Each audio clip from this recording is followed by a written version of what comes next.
So tell us a little bit about soil moisture measurement. What exactly is soil moisture measurement? Well, if you look at a soil, it's really composed of three major constituents: the soil particle material itself, air, and water.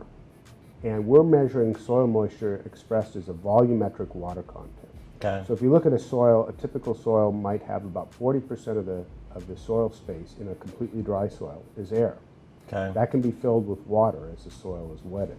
So if you have a 10% volumetric soil moisture reading, that means about 10% of the volume of the soil is composed of water.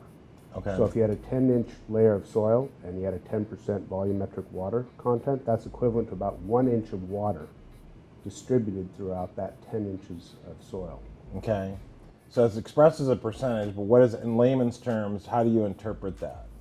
Well, it can be used in a couple of ways. First off, there's 2 points in the soil that are particularly important in agriculture. One is the field capacity of the soil, and that is the maximum holding capacity of the soil. When the moisture exceeds that, water will drain to greater depth in the soil. And then the other lower point is a permanent wilt point.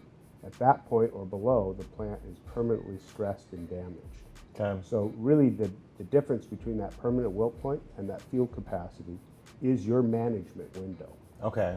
You need to stay within that band, ideally significantly above the permanent wilt point, because you can so badly damage a crop. Okay. And one of the advantages of having a volumetric water content is it makes it easy to relate that to ET, so that evapotranspiration reading can be used to then schedule and predict irrigation needs coming up in the future based off of either historical ET or predicted ET.